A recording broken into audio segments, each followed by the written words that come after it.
Asistir, rehabilitar, integrar o incluir de las políticas sociales a las educativas. La educación en este contexto es un concepto amplio que busca posibilitar que todos los alumnos adquieran conocimientos y desarrollen habilidades, actitudes y hábitos que contribuyan a su bienestar mental y social. La educación para todos se articuló a partir de un principio de acceso con equidad a la educación, mas no se habló de igualdad en la educación ni mucho menos de educación inclusiva, dejando un debate abierto sobre los estándares, el significado y las implicaciones de equidad.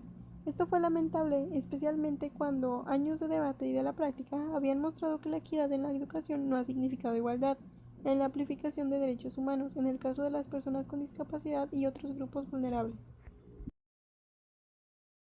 Se identifica que de los 140 millones de niños y de niñas en el mundo que se encuentran fuera del sistema educativo, la tercera parte de ellos presenta una discapacidad. Esto ejerce una presión importante en la UNESCO para que realice un seguimiento de la incorporación de esta población en la educación. Para la UNESCO, la educación inclusiva es la mejor solución para un sistema escolar que debe responder a las necesidades de todos sus alumnos. Para la UNESCO, la educación inclusiva es la mejor solución para un sistema escolar que debe responder a las necesidades de todos sus alumnos. En 1990, la Declaración Mundial de la Educación para Todos de la UNESCO, con el fin de buscar la universalización de la educación, reconoció la necesidad de suprimir la disparidad educativa, particularmente en grupos vulnerables a la discriminación y la exclusión. Incluyó a los pobres, niños y niñas, trabajadores y de la calle, población rural, minorías étnicas, población con discapacidad y otros grupos.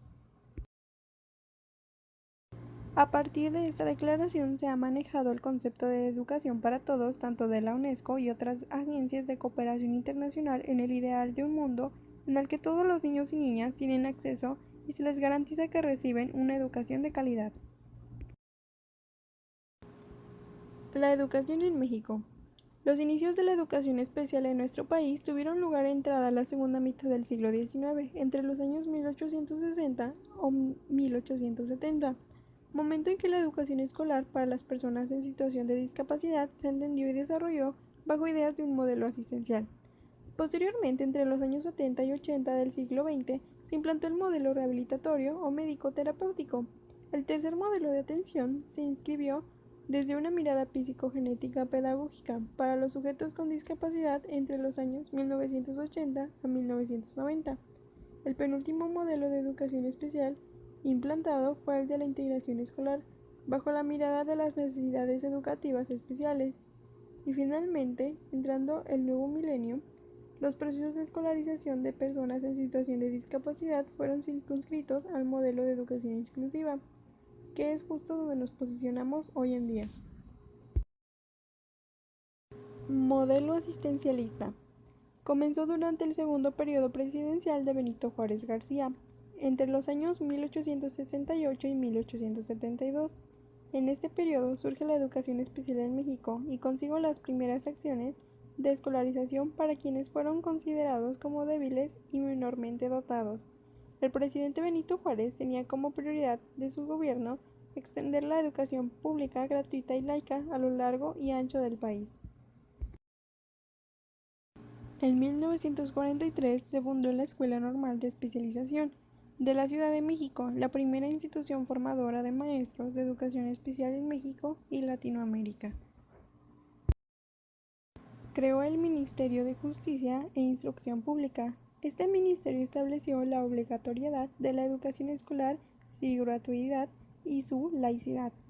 En este largo periodo se hicieron donativos económicos e inmuebles destinados a la instrucción para personas en situación de discapacidad visual, auditiva e intelectual. Bajo el modelo asistencial, las escuelas de educación especial fueron entendidas como los establecimientos dedicados a la educación de las personas ciegas, sordomudos e idiotas. La Escuela Nacional para Ciegos, creada por el licenciado Ignacio Trigueros, fue instalada en el año de 1870, solo 3 años después de la creación de la Escuela Nacional para Sordomudos. Esta escuela para ciegos fue la primera a nivel nacional. Modelo médico rehabilitador. En este modelo destacan tres acontecimientos. El primero es la reforma educativa impulsada del momento, orientada a responder a las exigencias sociales. En segundo lugar, estuvo la universalización de la enseñanza primaria. Y finalmente, en este periodo, se inicia el proceso de descentralización educativa que terminó poco después de 1990. Modelo de educación de integración escolar, condiciones elementales que orientaron su funcionamiento, terminar con el sistema de educación paralela que resultaba inaceptable bajo las ideas de integración, centrar el trabajo curricular en el mismo modelo educativo para la educación básica, ofertar una educación de calidad bajo sus características de relevancia, cobertura y eficiencia y equidad, establecer un sistema de integración para el derecho del alumnado al acceso de ambientes educativos lo más normalizados posibles. Este documental histórico permite ver cómo han sido los procesos de construcción social y escolares de personas sordas, ciegas o con cualquier otra condición de vida diferente a la mayoría de la población.